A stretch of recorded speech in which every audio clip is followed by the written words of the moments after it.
आपल्या सर्वांनाच कल्पना आहे,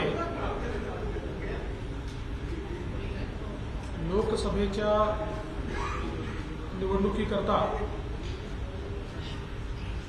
भारतीय जनता पक्षाने काल एक संकल्पपत्र जारी केलं आहे आणि हे संकल्पपत्र नाही आहे, ही मोदीजींची गॅरंटी आहे आणि मोदीजींच्या गॅरंटीचं संकल्पपत्र या देशाच्या विकासाकरता पुन्हा एकदा तिसऱ्यांदा मोदीजींचं सरकार आल्यानंतर या ठिकाणी काय होणार आहे हे सांगणारं संकल्पपत्र आहे। विशेषतः युवा शक्ती, महिला शक्ती, शेतकरी आणि गरीब यांना समर्पित अशा प्रकारचं हे संकल्पपत्र असून याची जर पंचसूत्री आपण बघितली तर याच्यामध्ये डिग्निटी ऑफ लाईफ आहे, याच्यामध्ये क्वालिटी ऑफ लाईफ आहे, याच्यामध्ये गुंतवणुकीतून रोजगार आहे, याच्यामध्ये क्वांटिटी ऑफ ऑपॉर्च्युनिटी आणि क्वालिटी ऑफ ऑपॉर्च्युनिटी अशा 5 पिलर्सवर या ठिकाणी हे संकल्पपत्र तयार झालं आहे आणि एकूणच संधीची निर्मिती आणि गुणवत्तापूर्ण विकास याच्यावर या संकल्पपत्रामध्ये भर देण्यात आला आहे। हा जो काही संकल्पपत्राचा मसुदा तयार झाला याकरता जी समिती तयार करण्यात आली होती त्या समितीला 15 लाख सूचना लोकांकडून प्राप्त झाल्या होत्या।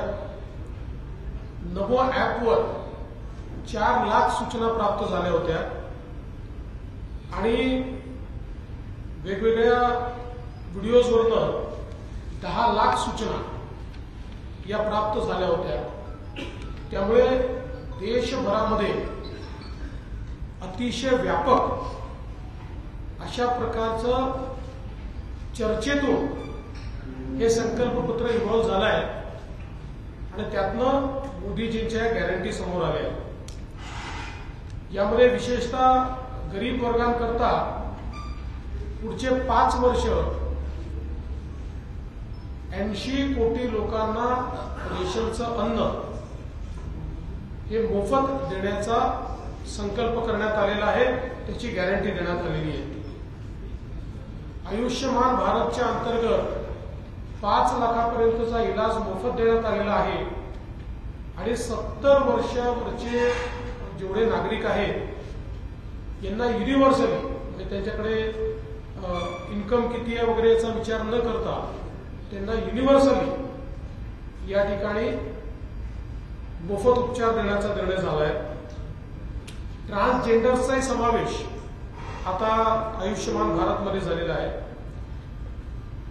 पीएम आवासच्या अंतर्गत 3 कोटी नवीन घरं हे त्या ठिकाणी उपलब्ध करून देण्यात येणार आहेत। त्याचप्रमाणे आपली जी घरगुती गॅसचं कनेक्शन आहे, सिलेंडरची पद्धत कालबाह्य करून प्रत्येक घरी पाईपच्या द्वारे गॅस देण्याचा निर्धार या ठिकाणी करण्यात आलेला आहे आणि विशेषतः प्रधानमंत्री सूर्यघर योजना यामध्ये पहिल्या टप्प्यात 1 कोटी घरं आणि हळूहळू याचा विस्तार होणार आहे। या घरांना सोलरची संयंत्र देऊन त्यांचं विजेचं बिल 0 करण्यात येणार आहे। त्यांना विजेचं बिल द्यावं लागणार नाही, म्हणजे गरीबाला हळूहळू वीज या माध्यमातून मोफत मिळेल अशा प्रकारची व्यवस्था करण्यात आली आहे। आणि मुद्राचं जे कर्ज होतं 10 लाखापर्यंतचं कर्ज हे विना तारण आणि विना गॅरंटीचं मिळायचं, आता ते 10 लाखावरनं 20 लाख करण्यात आलंय. आणि मुद्रा योजनेची सगळ्यात महत्वाची जर आपण ट्रॅक रेकॉर्ड पाहिला तर याच्यामध्ये जवळपास 60% महिला आहेत की ज्यांना मुद्राचं लोन मिळालेलं आहे. त्यामुळे मोठ्या प्रमाणात सामान्य घरच्या ज्या महिला आहेत त्यांना पायावर उभं राहण्याकरता 20 लाखापर्यंतचं कर्ज आणि तरुणांनाही 20 लाखापर्यंतचं कर्ज कुठल्याही व्याजाविना आणि कुठलंही तारण दिल्याशिवाय या ठिकाणी मिळणार आहे. शेतकऱ्यांकरता या ठिकाणी मोठ्या प्रमाणात तरतुदी करण्यात आलेल्या आहेत.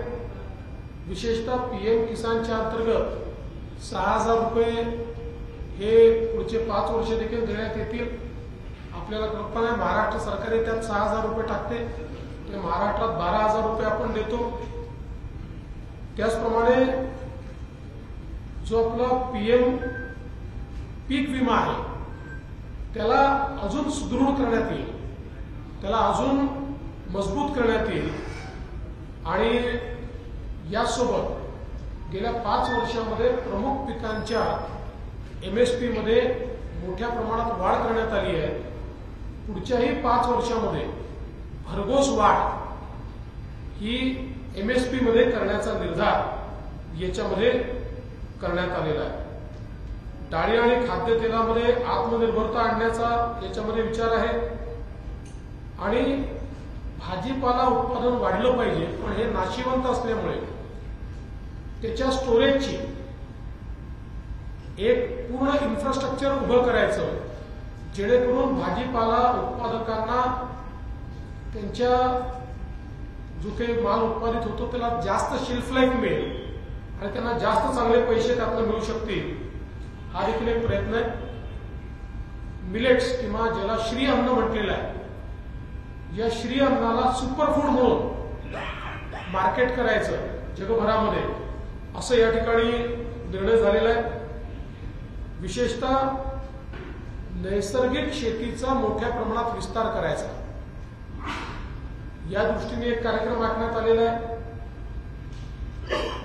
मागच्या 5 वर्षामध्ये जवळपास 25 लाख हेक्टर जमीन मोदी सरकारच्या प्रयत्नाने देशभरामध्ये सिंचनाखाली आली.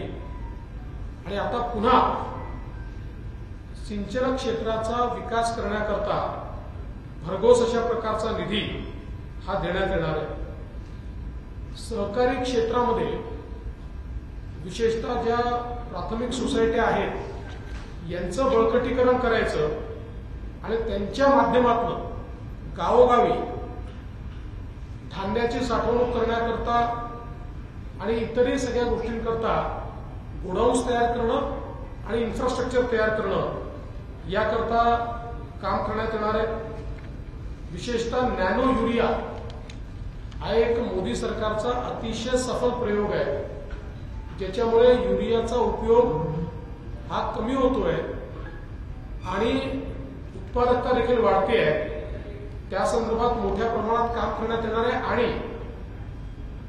कीटकनाशक असतील किंवा इतर सगळ्या ज्या गोष्टी असतील या संदर्भात संशोधनावर भर देऊन किमती कमी आणायच्या आणि जमिनीचा पोत खराब होणार नाही अशा प्रकारचे त्याचं कंपोजिशन करायचं, या संदर्भात मोठ्या प्रमाणात कारवाई करण्यात येणार आहे. देशामध्ये पहिल्यांदा 100% डेडिकेटेड असा ऍग्रिकल्चर सॅटेलाइट, कृषी सॅटेलाइट हा सोडण्यात येणार आहे. या सॅटेलाइटचा उपयोग असा असेल की याच्यामुळे आज कृषी क्षेत्रावर वातावरणातल्या बदलाने जो एक परिणाम होतोय त्या परिणामापासून कृषी क्षेत्राला मुक्ती मिळेल. आणि त्यासोबत या सॅटेलाइटच्या माध्यमातून क्रॉपचं लाईफ सायकल मॅनेजमेंट हे देखील आपल्याला करता येईल. आणि म्हणून खूप मोठ्या प्रमाणात हे काम करण्यात आलंय. दुसरं, कृषी क्षेत्रामध्ये डिजिटल पब्लिक इन्फ्रास्ट्रक्चर हे तयार करण्यात येणार आहे. कारण आज जो लहान शेतकरी आहे त्याला डिजिटल इन्फ्रास्ट्रक्चर त्या मनाने ऍक्सेसेबल नाही आहे. तर म्हणून त्याच्याकरता पूर्णपणे ऍक्सेसेबल अशा प्रकारचं इन्फ्रास्ट्रक्चर हे विकसित करण्यात येणार आहे. आपण बघितलं तर तरुणाई करता देखील या ठिकाणी मोठ्या प्रमाणात पारदर्शक पद्धतीनं भरतीची प्रक्रिया आणि त्यासोबत पेपर फुटीच्या विरोधात अतिशय कडक कायदा या गोष्टी याच्यामध्ये घेण्यात आलेल्या आहेत. आता देशामध्ये स्टार्टअप्स हे खूप मोठ्या प्रमाणात वाढत आहेत आणि स्टार्टअप इकोसिस्टीम अशी आहे की ज्याच्यामुळे मोठ्या प्रमाणात रोजगाराची निर्मिती होते. आणि म्हणून ही स्टार्टअप इकोसिस्टीम वाढण्याकरता उपाययोजना घेतलेल्या आहेत आणि त्याच्याकरता स्पेशल फंडिंग हे याच्यामध्ये घेण्यात आलेलं आहे. आणि स्टार्टअप्सला मेंटरशिप देण्याकरता व्यवस्था याच्यामध्ये करण्यात आली आहे. सरकारी खरेदीमध्ये जे काही स्टार्टअप्स असतील यांना प्रोत्साहन देण्यात येणार आहे आणि मोठ्या प्रमाणात उत्पादन क्षेत्र याच्यावर भर दिला जातोय. विशेषतः आता भारताला अशी संधी आहे, ईव्हीचं क्षेत्र असेल, मॅन्युफॅक्चरिंगचं क्षेत्र असेल, इलेक्ट्रॉनिक्सचं क्षेत्र असेल, या सगळ्या क्षेत्रांमध्ये भारत हळूहळू एक ग्लोबल प्लेयर म्हणून किंवा चीनच्या खालोखाल सप्लाय चेनचा भाग म्हणून विकसित होतोय. आणि यामध्ये खूप मोठ्या प्रमाणात रोजगाराच्या संधी आहेत आणि म्हणून या सर्व मॅन्युफॅक्चरिंग क्षेत्राला मोठ्या प्रमाणात मदत करण्यात येणार आहे. आणि त्यासोबत एमएसएमईचं जे क्षेत्र आहे, आपल्याला कल्पना आहे की हे क्षेत्र सर्वात जास्त रोजगार देणारं क्षेत्र आहे. या एमएसएमईच्या क्षेत्राला त्याचा विस्तार करणं, त्यांना कर प्रणालीमध्ये सुटसुटीतपणा आणणं आणि विशेषतः एमएसएमईला जास्तीत जास्त पतपुरवठा मिळवून देणं याच्यावर भर याच्यामध्ये टाकलेला आहे. त्याच्यामुळे मोठ्या प्रमाणात देशामध्ये रोजगाराची निर्मिती ही होणार आहे. आणि त्यासोबत उच्च मूल्य सेवा ज्या आहेत या संदर्भातले सेंटर्स उघडण्यात येणार आहेत आणि उद्योजकतेची जी भावना आहे ही भावना त्याला चालना कशी मिळेल याचा प्रयत्न करण्यात आला आहे. यासोबत या ठिकाणी जे मिनिमम वेज आहे, न्यूनतम जो काही वेतन आहे याच्यामध्ये भरघोस वाढ करण्याचा निर्णय हा घेण्यात आलेला आहे. याचा विशेषतः असंघटित क्षेत्रातले जे कामगार आहेत या कामगारांना मोठा फायदा होणार आहे आणि त्याच्यामध्ये सातत्याने वाढ होत राहिली पाहिजे याकरता एक पॉलिसी तयार करण्यात येणार आहे की ज्यातनं कामगारांना देखील मोठ्या प्रमाणात फायदा होईल. आपण जर महिलांचा विचार केला तर विशेषतः मागच्या काळामध्ये 1 कोटी महिलांना ग्रामीण भागामध्ये लखपती दीदी बनवण्याचा कार्यक्रम संपन्न करण्यात आला आहे आणि आता पुन्हा 3 कोटी महिलांना लखपती दीदी बनवण्याचा कार्यक्रम हातामध्ये घेण्यात आला आहे. विशेषतः जे महिला बचत गट आहेत याच्यामध्ये जवळपास 8 लाख कोटी रुपये हे मोदी सरकारने महिला बचत गटांकरता दिले आहेत आणि आता त्यांची उत्पादनं ग्राहकांपर्यंत पोहोचण्याकरता एक पूर्ण साखळी तयार करण्याचा निर्णय हा घेण्यात आलेला आहे. याच्यामध्ये सरकारी जागा असतील, रेल्वे स्टेशन्स असतील, बस स्टँड्स असतील किंवा इतरही सगळं इन्फ्रास्ट्रक्चर असेल, हे सगळं इन्फ्रास्ट्रक्चर महिला बचत गटांना त्यांच्या उत्पादनाच्या विक्रीकरता उपलब्ध करून देऊन महिलांना सक्षम करणं यावर याच्यामध्ये भर देण्यात आला आहे. क्रीडा क्षेत्रामध्ये महिलांचा सहभाग वाढण्याच्या संदर्भात व्यवस्था करण्यात आली आहे. विशेषतः महिलांकरता मोठ्या प्रमाणात सार्वजनिक शौचालयांची साखळी तयार करणं, ऍक्सेसिबिलिटी वाढवणं. आज महिला कामकाजी आहेत आणि त्या मनाने त्यांच्याकरता हे जे इन्फ्रास्ट्रक्चर आहे हे कमी आहे, त्यामुळे त्याच्यावर भर याच्यामध्ये देण्यात आलेला आहे. यासोबत आपल्याला महिलांमध्ये विशेषतः एनिमिया, स्तनाचा कर्करोग, त्यासोबत ऑस्टिओस्पायरोसिस अशा जे काही आजार आहेत किंवा सर्व्हायकल कॅन्सर अशा आजारांचा एक प्रकारे थोडा प्रभाव हा महिलांवर पाहायला मिळतो. याकरता प्रिव्हेंटिव्ह स्ट्रॅटेजी जी काही आज जगभरामध्ये या संदर्भातली औषध निर्मिती झाली आहे, प्रिव्हेंटिव्ह औषधं तयार झालेली आहेत, प्रिव्हेंटिव्ह स्ट्रॅटेजीज तयार झाल्या आहेत, तशा प्रकारच्या प्रिव्हेंटिव्ह स्ट्रॅटेजीज या तयार करून वॅक्सिनेशन असेल किंवा इतर गोष्टी करून त्या ठिकाणी या आजारांपासून महिलांना मुक्ती देण्याचा निर्णय यामध्ये घेण्यात आलेला आहे. आणि विशेषतः एक टार्गेट घेण्यात आलं आहे की गर्भाशयाचा आणि मुखाचा कर्करोग हा महिलांमध्ये पूर्णतः संपवता कसा येईल या संदर्भातली एक मोठी स्ट्रॅटेजी यामध्ये तयार करण्यात आली आहे.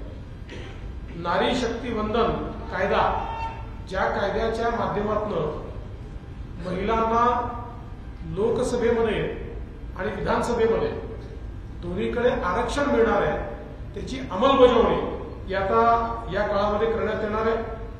त्याचप्रमाणे प्रत्येक पोलीस ठाण्यामध्ये शक्ती डेस्क म्हणजे महिलांकरता स्पेशल डेस्क हा त्या ठिकाणी केवळ महिलांच्या तक्रारींचं निवारण करण्याकरता हा तयार करण्यात येणार आहे. आणि इमर्जन्सी सपोर्ट सिस्टीम जी आहे त्याचा विस्तार करून आपत्कालीन हेल्पलाईन 112 याच्यामध्ये महिला फ्रेंडली अशा प्रकारची व्यवस्था ही करण्यात येणार आहे. रेल्वेमध्ये खूप मोठ्या प्रमाणात पुढच्या काळामध्ये त्या ठिकाणी वाढ करण्याचा निर्णय घेतलेला आहे. एकूण सगळी जी क्षमता आहे ही क्षमता मोठ्या प्रमाणात वाढवून आज वेटिंग लिस्ट जी रेल्वेमध्ये असते, आपण पाहतो की प्रत्येक वेळी वेटिंग लिस्ट असते, ती वेटिंग लिस्ट राहणार नाही एवढं रेल्वेचं इन्फ्रास्ट्रक्चर आणि एवढ्या गाड्या वाढवण्याच्या संदर्भात म्हणजे कोणालाही सहज तिकीट मिळेल आणि रिझर्वेशन मिळेल अशा प्रकारची व्यवस्था ही करण्यात येणार आहे. आणि दरवर्षी 5000 किलोमीटरचे नवीन ट्रॅक हे जोडले जाणार आहेत. त्याचप्रमाणे रेल्वेचे ऍक्सिडेंट संपवण्याकरता एक कवच ट्रेन प्रणाली ही विकसित करण्यात आली आहे. या प्रणालीमुळे रेल्वेचे ऍक्सिडेंट हे मिनिमाइज होतील, ते संपतील. आणि असं लक्षात आलंय की कवच ट्रेन प्रणाली जिथे आहे तिथे ऍक्सिडेंटचा संभव नाहीये. ही वाढवत संपूर्ण रेल्वे एस्टॅब्लिशमेंट किंवा सगळ्या जिथे रेल्वे चालतात तिथेही करण्यात येणार आहे. आपल्याला कल्पना आहे की जागतिक दर्जाच्या स्टेशन्सची निर्मिती ही सुरू झालेली आहे आणि पुढच्या काळामध्ये या 5 वर्षात भारतातले सगळे रेल्वेचे स्टेशन्स हे चांगल्या इन्फ्रास्ट्रक्चर सहित जागतिक दर्जाचे स्टेशन्स असतील हा प्रयत्न आहे. त्याचप्रमाणे जागतिक दर्जाच्या वंदे भारत ट्रेन, अमृत भारत ट्रेन आणि नमो भारत ट्रेनचा विकास आणि निर्मिती ही भारतातच करण्यात येणार आहे. आणि आता आपण बघितलं असेल वंदे भारत ट्रेन या सिटिंगच्या ट्रेन आहे, याच्यामध्ये स्लीपर कोचेसच्या ट्रेन्स देखील आता सुरू करण्यात येणार आहे. वंदे भारत स्लीपर ट्रेनची सुरुवात करण्यात येणार आहे. त्याचप्रमाणे प्रादेशिक कनेक्टिव्हिटी करता देखील ट्रेनचा विस्तार करण्यात येणार आहे. जवळपास 13,000 पेक्षा जास्त रेल्वे स्थानकांचा विकास आणि त्यांना जागतिक दर्जाचं करण्याचं काम या ठिकाणी सुरू झालेलं आहे. आणि या ज्या नवीन आधुनिक ट्रेन्स आहेत याचं जाळं वाढवत सगळ्या भागामध्ये या ट्रेन्स गेल्या पाहिजेत याचा प्रयत्न करण्यात येणार आहे। पहिली बुलेट ट्रेन ही पश्चिम भारतामध्ये सुरू झाली आहे। आता पश्चिम, उत्तर, दक्षिण, पूर्व अशी सगळी कनेक्टिव्हिटी बुलेट ट्रेनची करण्यात येणार आहे आणि ट्रेनशी संबंधित सगळ्या सेवा एका सुपर ॲपवर आणण्यात येणार आहे। कुठल्याही व्यक्तीला त्या ॲपच्या माध्यमातून ट्रेनच्या सगळ्या सेवा या उपलब्ध करून घेता येतील आणि अतिशय सोपा असा हा ॲप या ठिकाणी तयार करण्यात येणार आहे। खरं म्हणजे यासोबत आपल्याला कल्पना आहे की एक प्रकारे भारत हा जसा आर्थिक पुनर्निर्माणाकडे निघालेला आहे आणि मजबूत अर्थतंत्र म्हणून भारत तयार होतोय, तसंच आज सांस्कृतिक पुनर्जागरण देखील भारतामध्ये मोठ्या प्रमाणात होत आहे। आपण बघितलं की या ठिकाणी काशी विश्वनाथचा कॉरिडॉर असेल किंवा प्रभू श्रीरामांचं मंदिर अयोध्येमध्ये जे तयार झालं, ज्यांनी एक प्रकारे जागतिक आकर्षणाचं केंद्र ते मंदिर या ठिकाणी झालेलं आहे। अशा प्रकारचे जे काही आपली वारसा स्थळ आहे, अशा विविध वारसा स्थळांचा विकास हा या ठिकाणी करण्यात येणार आहे। भारतीय पांडुलिपी जी आहे त्याचं संवर्धन हे करण्यात येणार आहे आणि प्राचीन भारतीय संस्कृती, अभिजात भाषा, संस्कृती आणि परंपरा या सगळ्याच्या जतनासाठी एक स्पेशल फंड हा तयार करण्यात येणार आहे आणि डेडिकेटेडली हे सगळं काम या ठिकाणी करण्यात येणार आहे। तसंच भारतातलं जे साहित्य आणि संस्कृती आहे, आपले जे विचार आहेत, हे सगळे विदेशी भाषांमध्ये देखील त्या ठिकाणी ट्रान्सलेट करून जगभरामध्ये भारतीय संस्कृती आणि आपलं ज्ञान हे पोचलं पाहिजे यावर प्रयत्न केला जाणार आहे। भारतीय ज्ञान परंपरांवर आधारित त्रैवार्षिक आंतरराष्ट्रीय संमेलन हे देखील घेण्यात येणार आहे आणि जो विचार, वैश्विक विचार भारताचा आहे, तो आता भारताचा विचार जगामध्ये स्थापित करण्याचा प्रयत्न हा देखील निश्चितपणे करण्यात येणार आहे। विशेषतः भारत ही जगातली सगळ्यात जुनी सभ्यता आहे आणि त्या मनाने आपल्याकडे जेवढ्या मोठ्या प्रमाणात उत्खनन केलं पाहिजे तेवढ्या मोठ्या प्रमाणात होत नाही। त्याच्यावर भर देऊन आणि स्मारकांचं जीर्णोद्धार, संवर्धन आणि जतन करण्याचं काम हे करण्यात येणार आहे। पर्यटनावर विशेष भर देऊन पर्यटकांच्या संख्येमध्ये मोठ्या प्रमाणात वाढ करणं आणि पर्यटनाकरता सगळ्या सोयी उपलब्ध करून देणं, विशेषतः जे समुद्री पर्यटन आहे, ईशान्य भारत आहे, आपली जी द्वीप आहेत, या पर्यटनाकरता विशेष भर हे या ठिकाणी देण्यात येणार आहे। मोदी सरकारने एक पारदर्शी अशा प्रकारची पद्धत आणली आहे आणि पुढच्या काळातही भ्रष्टाचाराच्या विरुद्ध जी लढाई आहे ही लढाई सुरूच राहणार आहे। एक अजून महत्वाचा निर्णय या ठिकाणी घेण्यात आला आहे।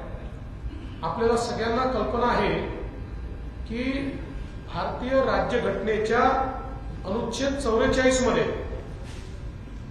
Directive principle of state policy अशा प्रकारचा एक चॅप्टर आहे आणि या चॅप्टरमध्ये देशाने काय काय केलं पाहिजे अशा प्रकारचे डायरेक्टिव्ह प्रिन्सिपल भारताच्या संविधानाने भारतरत्न डॉक्टर बाबासाहेब आंबेडकर यांच्या नेतृत्वात लिहून दिले आहे आणि त्याच्यामध्ये आपण जर बघितलं तर एक directive principle of state policy अशी आहे की देश संपूर्ण देशामध्ये समान नागरिक कायदा आणेल।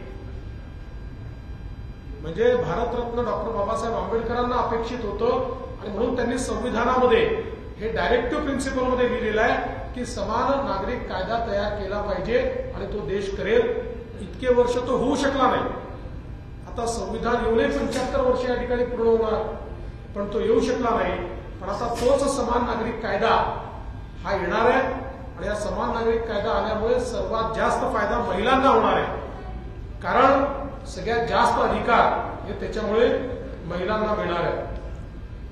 या व्यतिरिक्त भारताच्या डिजिटल पब्लिक इन्फ्रास्ट्रक्चरचा जगभरात विस्तार करण्यात येणार आहे.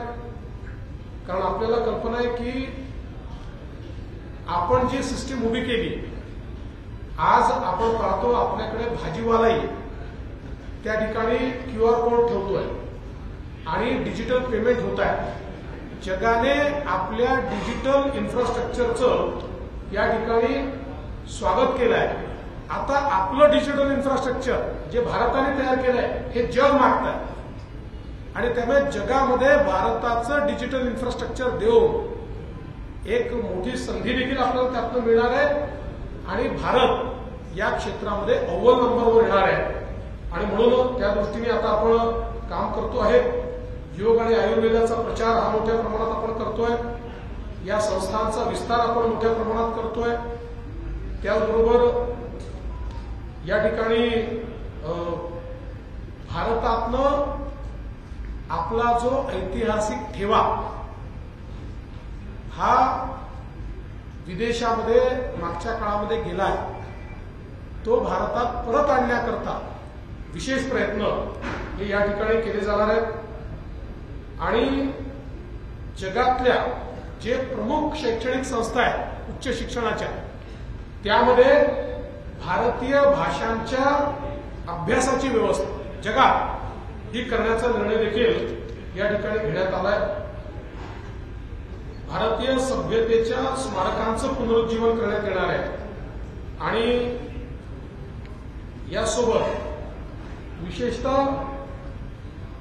एक मोठी लढाई पुढच्या काळामध्ये अंमली पदार्थांच्या विरुद्ध देशामध्ये लढली जाणार आहे. त्याकरता विशेष भर असणार आहे. आपल्याला माहिती आहे नवीन कायदे आता आपण तयार केले, CRPC IPCच्या पेक्षा वेगळे, आणि त्याच्यामध्ये न्यायसंहिता आपण सुरू केलेली आहे. या कायद्यांची प्रभावी अंमलबजावणी करण्याकरता देशभरामध्ये फॉरेन्सिक नेटवर्क आणि कॅपेबिलिटी ही प्रचंड मोठ्या प्रमाणात तयार करण्यात येणार आहे. जेणेकरून रेट ऑफ कन्व्हिक्शन वाढेल, क्वालिटी ऑफ इन्व्हेस्टिगेशन वाढेल आणि अतिशय वेगाने लोकांना न्याय मिळेल. हेही काम करण्यात येणार आहे.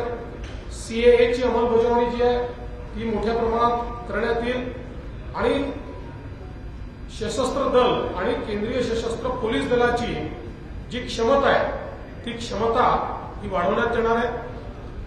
वन नेशन वन इलेक्शन याच्यावर देखील भर असणार आहे. आणि एक मतदार यादी, जी मतदार यादी सगळ्या निवडणुकांमध्ये कॉमन असेल अशा प्रकारे ते देखील या ठिकाणी करण्यात येणार आहे. एक राष्ट्रीय सहकारी धोरण हे तयार करण्यात येणार आहे. 2025 साल हे भगवान बिरसा मुंडांच्या 150व्या जन्मजयंतीचं वर्ष आहे. आदिवासी गौरव दिन म्हणून आपण त्यांची जन्मजयंती मोदी सरकार आल्यापासून साजरी करतो. संपूर्ण देशामध्ये भगवान बिरसा मुंडा यांच्या जयंतीच्या निमित्ताने वर्षभर वेगवेगळ्या प्रकारचे आदिवासी समाजाला अधिकारिता देणारे कार्यक्रम हे या ठिकाणी राबवले जातील. आणि यासोबत ज्या एकलव्य विद्यालय आहेत त्या एकलव्य विद्यालयांमध्येही, कारण आपल्याला लक्षात असेल की आदिवासी समाजामध्ये एकलव्य विद्यालयाने विशेष अशा प्रकारचं गुणवत्तापूर्ण शिक्षण दिलं आहे. जवळपास त्याची संख्या ही 750 विद्यालयांनी वाढवण्याचा निर्णय हा या ठिकाणी घेण्यात आला आहे. खरं म्हणजे अनेक गोष्टी आहेत, पण सगळ्या गोष्टी आज सांगता येणार नाही. पण एक आपल्या लक्षात मी आणून देऊ इच्छितो, 2019ला मोदी सरकारने जो जाहीरनामा दिला होता त्याच्यामध्ये 75 आश्वासनं दिली होती. ती सगळी आश्वासनं ही पूर्ण करण्यात आली आहे. मग त्यामध्ये आपण जर बघितलं तर नागरी सुधारणा कायदा असेल, राम मंदिर असेल, किसान क्रेडिट कार्डवर 1 लाख रुपयेपर्यंत कर्जावर 0% व्याज असेल, या ठिकाणी 1 वर्षापर्यंतच्या कृषी कर्जावर 5 वर्षासाठी व्याजमुक्त ते देखील मोदी सरकारने केलं. देशातील सर्व शेतकऱ्यांना वार्षिक 6,000 रुपयाची आर्थिक मदत आश्वासन दिलं होतं, ते देखील पूर्ण केलं. देशातील लहान दुकानदारांना वयाच्या 60 वर्षानंतर आणि शेतकऱ्यांना 60 वर्षानंतर पेन्शन मिळावं याकरता योजना, आपल्याला माहिती अटल पेन्शन योजना या ठिकाणी सुरू केली आणि त्याही माध्यमातून तो एक फायदा आपण दिलेला आहे. राष्ट्रीय व्यापार आयोगाची स्थापना करण्यात आलेली आहे. उच्चभ्रू अभियांत्रिकी महाविद्यालयांच्या जागांमध्ये जवळपास मोठ्या प्रमाणात वाढ करण्यात आली आणि आता पुन्हा 50% वाढ ही त्याच्यामध्ये करण्यात येणार आहे. जमिनीच्या कागदांचं डिजिटायझेशन असेल, शुद्ध पिण्याचं पाणी हर घर जलच्या माध्यमातून पोहोचवण्याचा विषय असेल, एलपीजी कनेक्शनचा विषय असेल, राष्ट्रीय महामार्गांमध्ये दुपटीची वाढ ही त्या ठिकाणी करण्याचा विषय असेल, 75 नवीन वैद्यकीय महाविद्यालय सुरू करण्यात आली. त्याचबरोबर रेल्वे स्टेशन, सर्व रेल्वे मार्गाचं विद्युतीकरण 2022 मध्ये पूर्ण करण्यात आलं. सर्व रुळांचं ब्रॉडगेजमध्ये रूपांतर याची सुरुवात करण्यात आली आणि 5 किलोमीटरच्या आत प्रत्येक व्यक्तीला बँकिंग व्यवस्था देण्यात येईल असं सांगितलं होतं, ते देण्याचं काम झालं. लघु सूक्ष्म आणि मध्यम उद्योगांकरता सिंगल विंडो सिस्टीम सुरू झाली. आदिवासी स्वातंत्र्य संग्राम सैनिकांचे संग्रहालय हे करण्याचं ते सुरू झालं. 3 तलाकचा कायदा, तो कायदा त्या ठिकाणी पूर्ण झाला. त्यामुळे भाजपचं संकल्पपत्र हे कागदी नाहीये. भाजपचं संकल्पपत्र ही मोदीजींची गॅरंटी आहे आणि निश्चितपणे देशातल्या सर्व घटकांचा विकास, दीन दलित गोरगरीब आदिवासी शेतकरी शेतमजूर महिला अल्पसंख्याक ओबीसी यांच्या सहित ओपन कॅटेगरीपासून प्रत्येक व्यक्तीचा विकास करण्याचा संकल्प आणि त्याच्याकरता संधी ही या मोदींच्या गॅरंटीच्या संकल्पपत्रातून देण्यात आली आहे. हे संकल्पपत्र आम्ही महाराष्ट्राच्या आणि भारताच्या जनतेला समर्पित करतो आणि निश्चितपणे मला विश्वास आहे की मोदीजींच्या गॅरंटीवर सर्वात जास्त विश्वास या देशातल्या नागरिकांचा आहे. त्यामुळे देशातले नागरिक हे निश्चितपणे पुन्हा एकदा तिसऱ्यांदा महाराष्ट्रात आणि देशात मोदीजींचं सरकार निवडून आणते. सर, या संकल्पपत्रामध्ये महत्वाचं म्हणजे सरकारी किती नोकऱ्या देणार आहे हा मुद्दा आला नाहीये सरकारी नोकऱ्यांचा, आणि मागच्या वेळेस 2 करोड नोकऱ्या देण्याचा घोषणा केली होती, ते पण पूर्ण झालेलं नाही. पहिली गोष्ट अशी आहे की जेवढ्या जागा रिकाम्या आहेत त्या सगळ्या भरण्याचा निर्धार करण्यात आलेला आहे आणि मागचं संकल्पपत्र आपण उचलून बघा, त्याच्यामध्ये रोजगाराच्या संधी सांगितलेल्या आहेत, सांगितल्या त्यापेक्षा जास्त निर्माण झालेल्या आहेत आणि त्याचं काय म्हणतात पत्रक देखील लोकसभेत सादर झालेलं आहे.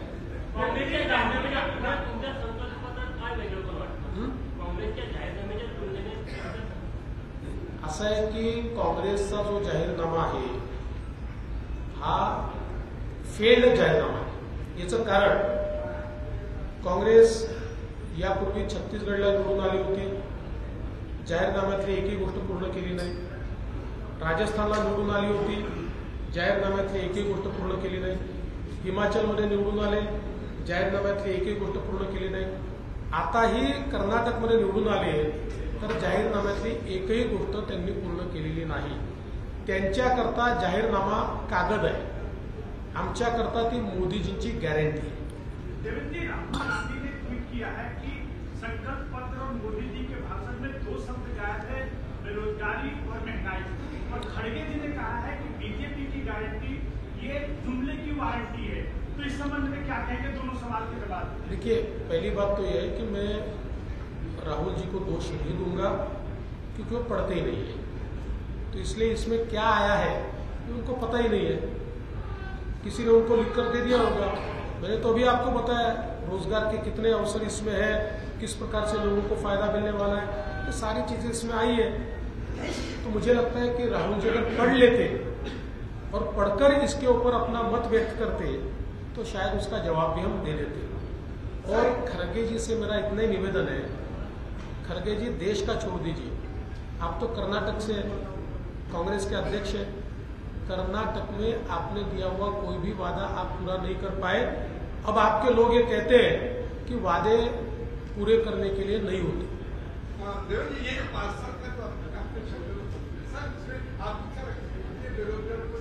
जी देखिए, आप अगर देखिए तो पूरे तरीके से अवसर निर्माण के लिए ही ये डेडिकेटेड है।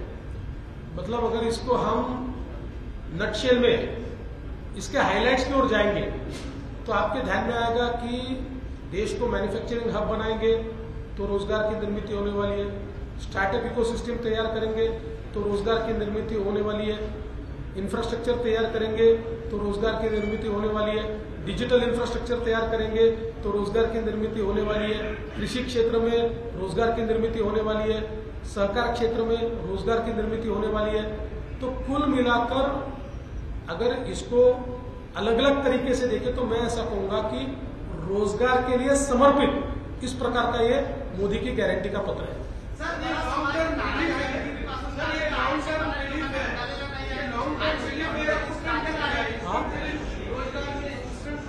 ये सब इंस्टंट ही है, ये सब इंस्टंट रिलीफ ही है। आरक्षणचा मुद्दा बऱ्याच समाजामध्ये गाजत आहे, तर बरेच समाज मोदीपासून आणि बीजेपीपासून नाराज आहे, ते हे लोक मतदान करणार काय? तर याला जोडून मला प्रश्न आहे की काँग्रेस वारंवार प्रचार करत आहे की संविधान बदललं जाईल तेव्हा माननीय प्रधानमंत्री महोदयांनी अतिशय स्पष्टपणे सांगितलेलं आहे की डॉक्टर बाबासाहेब आंबेडकरांचं संविधान होतं म्हणून चहा विकणारा पोरगा आज देशाचा प्रधानमंत्री झालाय। ज्यावेळेस मोदीजींची निवड एनडीएचे प्रमुख म्हणून झाली त्यावेळी त्या ठिकाणी मोदीजींनी पहिल्यांदा भारताच्या संविधानाची पूजा केली आणि त्यानंतर मोदीजींनी आपलं पद स्वीकारलं। मोदीजी म्हणतात मला कुठल्याही ग्रंथापेक्षा संविधान हे जास्त महत्वाचं आहे आणि गेले 10 वर्ष पूर्ण मेजॉरिटी ऍब्सोल्यूट मेजॉरिटी मोदीजींकडे आहे। पण मोदीजींनी संविधानाचं रक्षण केलं, संविधान बदलण्याचा विचार देखील केला नाही। आणि सगळ्यात महत्वाचं असं आहे की सुप्रीम कोर्टाने अतिशय स्पष्टपणे सांगितलेलं आहे की संविधानाचं बेसिक स्ट्रक्चर बदलण्याचा अधिकार संसदेला नाही। त्यामुळे हा काँग्रेसचा जुमला आहे। ज्यावेळेस विकासाचा विचार मांडता येत नाही, ज्यावेळी कुठलंही त्या ठिकाणी जनहिताचं कार्य करता येत नाही आणि ज्यावेळी क्रेडिबिलिटी संपलेली आहे अशा वेळी लोकांच्या मनात कन्फ्युजन तयार करण्याचा प्रयत्न आहे। पण हाच प्रयत्न त्यांनी 14ला केला, हाच प्रयत्न त्यांनी 19ला केला, हाच प्रयत्न ते 24ला करतायत। लोकांचा विश्वास हा केवळ मोदीजींवर आहे आणि म्हणूनच आताही झालेल्या 3 राज्यात मोदीजींच्या बाजूनेच लोकांनी मतदान केलंय आणि देशातही मोदीजींच्या बाजूनेच लोक मतदान करतात।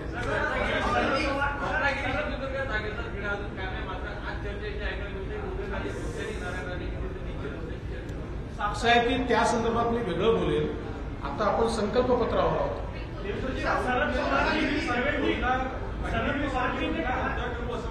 काय अग्निवीर सारखी योजना जी आहे ती रद्द करून त्यानंतर प्रत्येक गरीब महिलेला 1 लाख रुपये वार्षिक पैसे देखील। मी पुन्हा एकदा सांगतो, एक तर पहिल्यांदा आपण लक्षात घेतलं पाहिजे की अग्निवीर योजना रद्द करणं म्हणजे देशाला धोक्यात टाकणं। कारण देशाच्या सेनेच्या प्रमुखांनी सांगितलं की आमचं जे सैन्य आहे हे जर आम्ही युवा ठेवलं नाही तर आम्ही लढू शकणार नाही। आज जगाच्या पाठीवर सगळ्या देशांचं सैन्य युवा आहे आणि आमचं सैन्य युवा नाही। त्यामुळे ही योजना आणलेली आहे ती सगळ्यांनी ऍक्सेप्ट केलेली आहे आणि मोठ्या प्रमाणात अग्निवीर भरती झाली आहे आणि भारताच्या सेनेत कामही करतायत। त्यामुळे मला असं वाटतं की हे म्हणण्याला काही अर्थही नाहीये। आणि दुसरं मी पुन्हा सांगतो, माझं त्यांना एवढंच म्हणणं आहे की तुम्ही 1 लाख 5 लाख काय जे काही तुम्हाला लिहायचं आहे ते लिहा, फक्त एवढा तुमचा ट्रॅक रेकॉर्ड दाखवा। जसं मोदीजींनी 75 गॅरंटी दिल्या 75 पूर्ण केल्या. काँग्रेसनी छत्तीसगडची गॅरंटी पूर्ण केल्या नाहीत, राजस्थानच्याही केल्या नाहीत, कर्नाटकच्याही केल्या नाहीत, हिमाचलच्याही केल्या नाहीत. त्यामुळे सांगायला आता त्यांना माहिती आपण निवडूनच येणार नाहीये, तर उद्या राहुल गांधी हे पण प्रॉमिस करू शकतील की प्रत्येक नागरिकाला मी एक ताजमहाल बांधून देतो, पण त्याला अर्थ नाही. सर भाजपचा डीएनए ओबीसी आहे असं म्हटलं जातं, परंतु काँग्रेसचे नेते आरोप करतात की त्यांच्या संकल्पपत्रामध्ये ओबीसीसाठी ठोस अशी काही तरतूद नाही. असं आहे की या संकल्पपत्रामध्ये समाजातला कोणीच सुटला नाही आणि काँग्रेसवाल्यांना ओबीसीवर बोलण्याचे अधिकारच नाही आहे. कारण देशामध्ये आणि राज्यामध्ये ओबीसीचं कल्याण हे केवळ भारतीय जनता पक्षाच्या आणि एनडीएच्या सरकारने केलं आहे. इतके वर्ष खरं म्हणजे कालेलकरांच्या वेळी हे सांगण्यात आलं होतं आणि त्यानंतर अनेक वेळा सांगितलं की ओबीसीच्या आरक्षणाकरता ओबीसी आयोग तयार केला पाहिजे, त्याला संवैधानिक दर्जा दिला पाहिजे.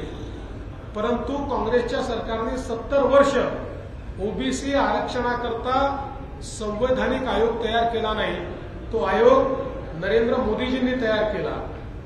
आज भारताच्या स्वातंत्र्यानंतर जेवढी सरकारं झाली त्या सगळ्या सरकारांमध्ये सगळ्यात जास्त ओबीसी मंत्री मोदीजींच्या सरकारमध्ये आहे आणि मोदीजींच्या सरकारमध्ये 60% मंत्री हे ओबीसी, एसटी आणि एससी आहे, जो आजपर्यंतचा रेकॉर्ड आहे. महाराष्ट्रामध्ये देखील स्वतंत्र ओबीसी मंत्रालय मी मुख्यमंत्री असताना तयार झालं आणि आतापर्यंत ओबीसी हिताचे 30 निर्णय झाले आहेत. त्यातले 23 निर्णय मी मुख्यमंत्री असताना झाले आणि उरलेले निर्णय हे आता शिंदेसाहेब मुख्यमंत्री असताना झाले आहेत. त्यामुळे काँग्रेसला ओबीसींवर बोलायचा अधिकार नाही. काँग्रेसने ओबीसींचा वोट बँक सारखा वापर केला.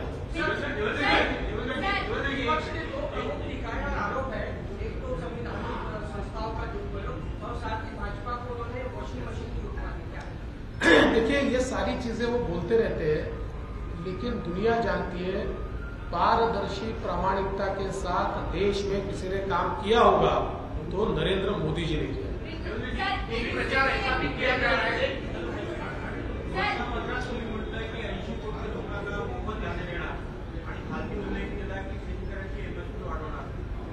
लोकांना आपण जर खूपच धान्य देणार असतो, एमएसपी कसं वाढेल, हे गणित कसं होणार? असं आहे, हा गरीब कल्याणाचा अजेंडा आहे.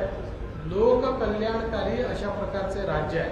आताही कोविडपासनं आपण दरवर्षी एमएसपी वाढवली आणि तरी देखील कोविडपासनं आपण मोफत अन्नधान्य देतोच आहे. त्यामुळे एमएसपी पण वाढणार आणि मोफत अन्नधान्य देखील दिलं जाणार.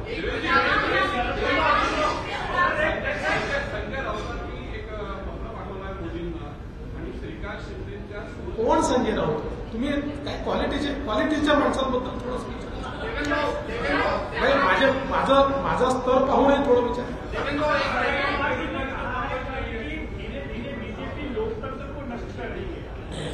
देखिए, जब इनके सारे जुमले समाप्त हो जाते तो लोकतंत्र नष्ट होने वाला है, संविधान बदलने वाला है. एक घिसीपिटी रिकॉर्ड है.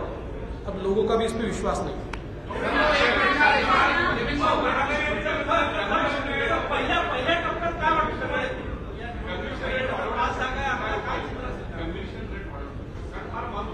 म्हणूनच आता जे नवीन सीआरपीसी तयार करण्यात आला आहे याच्यामध्ये टेक्निकल आणि फॉरेन्सिक एव्हिडन्सला महत्व देण्यात आलं आहे. त्याचं इन्फ्रास्ट्रक्चर तयार होत आहे. त्यामुळे रेट ऑफ कलेक्शन वाढेल. पहिल्या टप्प्यातल्या सगळ्या जागा मी जिंकू.